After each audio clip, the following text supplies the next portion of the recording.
नमस्कार दोस्तों, आपका हमारे इस channel Hindu mythology our pride में एक बार पुनः बहुत बहुत स्वागत है।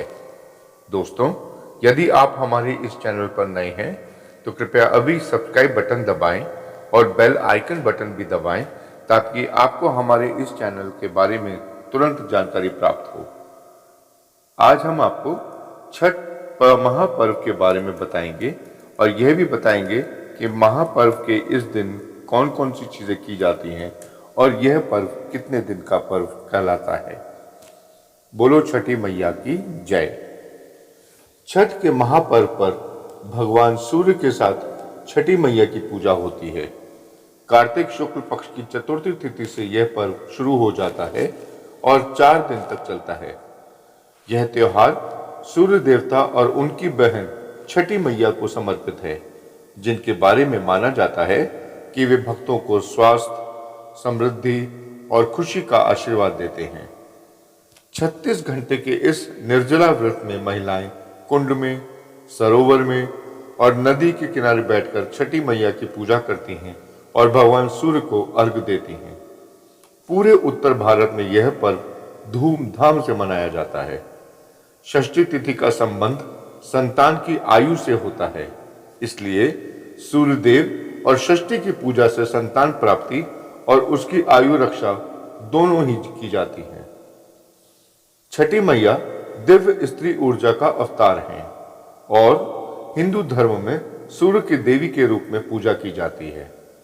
वह विशेष रूप से बिहार, झारखंड, उत्तर प्रदेश और नेपाल में पूजनीय है, जहां वह छठ पूजा के त्योहार से जुड़ी हैं।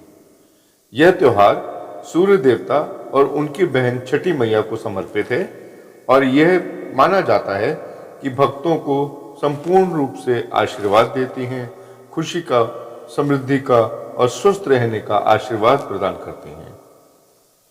पौराणिक कथाओं के अनुसार छठी मैया ब्रह्मा जी की मानस पुत्री हैं। ऐसी मान्यता है कि ब्रह्मा जी ने सृष्टि की रचना करते हुए खुद को 2 भागों में विभाजित किया था। एक भाग पुरुष और दूसरा भाग प्रकृति के रूप में रखा था।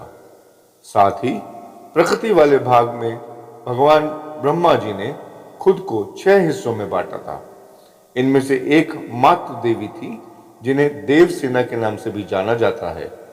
यही देवसेना छठी माता के रूप में जानी जाती हैं और पूजी जाती हैं। छठ पूजा मनाने के पीछे कई पौराणिक कथाएं मौजूद हैं। उनमें से एक कथा के अनुसार श्री राम ने रावण का वध किया था, जो रावण एक ब्राह्मण था।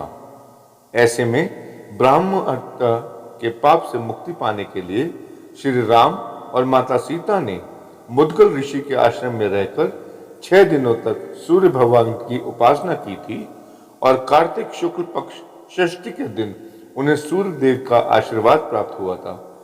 तभी से छठ पूजा मनाने की परंपरा शुरू हुई है। छठ पूजा 4 दिन तक चलने वाला एक महापर्व है। दिवाली खत्म होते ही छठ पूजा की तैयारियां शुरू हो जाती हैं। नहाए खाए के पहले दिन की विधि होती है और अब आइए जानते हैं 4 दिवसीय छठ में क्या क्या होता है। छठ पूजा का पहला दिन। इस दिन को नहाए खाए कहा जाता है। इस दिन से छठ पर्व की शुरुआत मानी जाती है।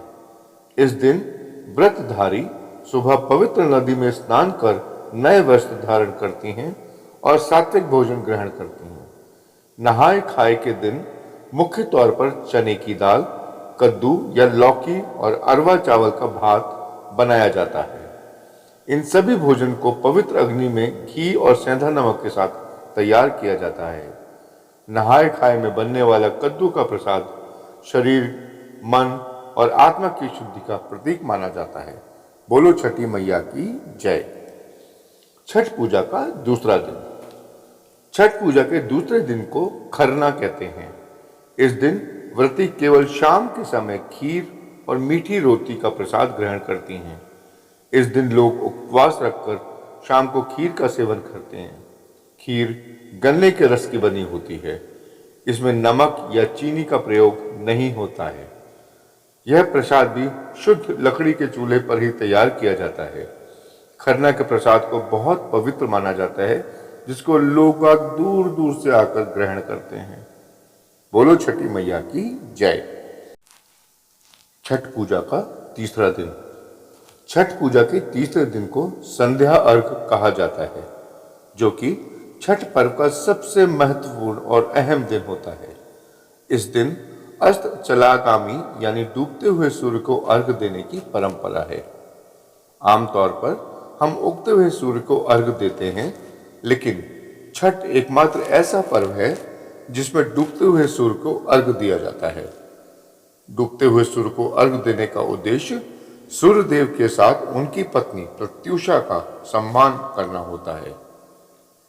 साथ में विशेष प्रकार का पकवान, जिसे ठेकुवा कहा जाता है, और मौसमी फल चढ़ाया जाता है। अर्घ दूध और जल के साथ दिया जाता है। बोलो छठी मैया की जय। छठ पूजा का चौथा दिन। छठ पूजा के चौथे दिन यानी अंतिम दिन उदयगामी यानी उगते हुए सूर्य को अर्घ दिया जाता है। इसे उषा अर्घ भी कहते हैं, क्योंकि उषा सूर्य देव की पत्नी का नाम है। छठ पर्व में डूबते हुए और उगते हुए सूर्य को इसलिए अर्घ दिया जाता है क्योंकि भगवान सूर्य की पत्नियां यानी उषा और प्रत्युषा पर उनकी शक्तियों का मुख्य स्रोत होती हैं, और ऐसा माना जाता है कि इनकी पूजा करने से भगवान सूर्यदेव प्रसन्न रहते हैं। उनको अर्घ देने के साथ ही कच्चे दूध और प्रसाद को खाकर व्रत का समापन किया जाता है। बोलो छठी मैया की जय।